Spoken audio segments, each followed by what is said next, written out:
नमस्कार। आज बात करेंगे इजराइल ईरान के बीच चल रहे तनाव की और इसके आर्थिक असर की। मतलब एक ऐसा संघर्ष जो हो तो कहीं और रहा है, लेकिन उसकी लहरें पूरी दुनिया और खास तौर पर भारत तक पहुंच रही हैं। तो चलिए इसी को जरा बारीकी से समझते हैं। ये सवाल अक्सर मन में आता है ना कि भाई हजारों मील दूर कोई लड़ाई हो रही है तो उससे किसी की रोजमर्रा की जिंदगी पर, किसी की जेब पर भला क्या असर पड़ेगा। लेकिन यकीन मानिए, आज की दुनिया में सब कुछ एक दूसरे से जुड़ा हुआ है। और कैसे, यही हम आज देखने वाले हैं। तो सबसे पहले बात करते हैं इसके फौरी असर की। मतलब जैसे ही ये तनाव बढ़ता है, दुनिया भर के बाजारों पर इसका क्या असर होता है। होता ये है कि मार्केट्स में एक तरह की घबराहट फैल जाती है और इसके कई सीधे सीधे नतीजे देखने को मिलते हैं। अच्छा, अब देखिए होता क्या है। एक तरफ तो कच्चे तेल मतलब क्रूड ऑयल के दाम आसमान छूने लगते हैं। दूसरी तरफ क्योंकि माहौल में अनिश्चितता होती है, तो निवेशक क्या करते हैं, वो शेयर बाजार से अपना पैसा निकालने लगते हैं। नतीजा, भारत समेत दुनिया भर के मार्केट्स धड़ाम से नीचे गिरते हैं। ऐसे में लोग सोने और चांदी जैसी सेफ चीजों में पैसा लगाते हैं और उनकी कीमतें वो तो रिकॉर्ड तोड़ने लगती हैं। और इन सब के ऊपर जब सप्लाई चेन में दिक्कत आती है, तो रोजमर्रा की चीजें भी महंगी होने लगती हैं।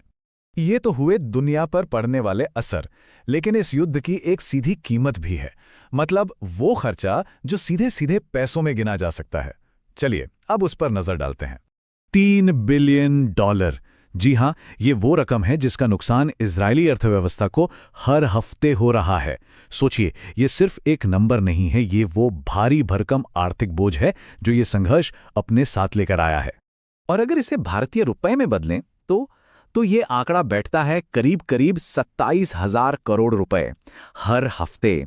अब अंदाजा लगाइए कि इतने बड़े आर्थिक नुकसान से उस पूरे इलाके में अस्थिरता कितनी ज्यादा बढ़ जाती होगी। तो सवाल ये उठता है कि एक जगह पर हो रहा ये नुकसान पूरी दुनिया में हलचल कैसे मचा देता है। इसका जवाब भूगोल और ग्लोबल ट्रेड में छिपा है। दुनिया में कुछ ऐसी खास जगह हैं जो समझिए कि ग्लोबल इकोनॉमी की धमनियों की तरह हैं।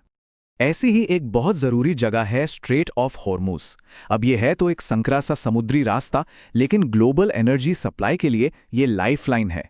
दुनिया का एक बहुत बड़ा हिस्सा तेल यहीं से होकर गुजरता है। तो जाहिर है, यहां पर थोड़ी सी भी गड़बड़ पूरी दुनिया के एनर्जी सप्लाई को खतरे में डाल सकती है। तो सोचिए, जब इस रास्ते पर तनाव बढ़ता है तो क्या होता है। सबसे पहले तो कच्चे तेल की सप्लाई में रुकावट आती है। इसका सीधा मतलब है कि पेट्रोल डीजल के दाम बढ़ने का खतरा। फिर जो जहाज वहां से गुजरते हैं, उनका किराया, उनका बीमा सब महंगा हो जाता है, जिससे दुनिया भर में महंगाई बढ़ने लगती है। शेयर बाजार में तो अस्थिरता और बढ़ जाती है। और अगर ये सब लंबा खिंच जाए तो पूरी दुनिया पर मंदी का खतरा भी मंडराने लगता है।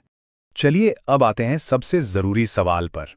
इन सब ग्लोबल उठापटक का सीधा सीधा भारत पर क्या असर पड़ रहा है, इसको समझना बहुत जरूरी है। देखिए, भारत अपनी एनर्जी की जरूरतों के लिए मतलब तेल के लिए काफी हद तक मिडिल ईस्ट पर ही निर्भर है। तो सीधी सी बात है, जब भी वहां तनाव बढ़ता है या कच्चे तेल के दाम बढ़ते हैं, तो यहां पेट्रोल और डीजल के लिए ज्यादा पैसे देने पड़ते हैं। इतना ही नहीं, इसका असर व्यापार पर भी पड़ता है। जैसे मेहंदी और मार्बल, जिनका अच्छा खासा एक्सपोर्ट होता है, उनकी सप्लाई में भी दिक्कतें आने लगती हैं। और इन सब का मिलाजुला असर महंगाई के तौर पर आम आदमी की जेब पर पड़ता है। तो इन सारी बातों का निचोड़ क्या है? ये पूरा मामला हमें एक बहुत बड़ी और अहम सच्चाई बताता है, और वो ये कि आज की दुनिया असल में एक दूसरे से कितनी ज्यादा जुड़ी हुई है। कहते हैं ना कि आज की दुनिया में एक जगह पर आया आर्थिक झटका हर जगह महसूस होता है। ये सिर्फ कहने की बात नहीं है, ये एक हकीकत बन चुकी है। एक जगह का तनाव पूरी दुनिया की अर्थव्यवस्था को हिलाकर रख सकता है, फिर चाहे वो देश कितना ही दूर क्यों ना हो। और यहीं पर आकर एक बड़ा सवाल खड़ा होता है। इस कदर आपस में जुड़ी हुई दुनिया में क्या सच में कोई भी अर्थव्यवस्था अकेले खड़ी रह सकती है? ये एक ऐसा सवाल है जिस पर सोचना बहुत जरूरी है।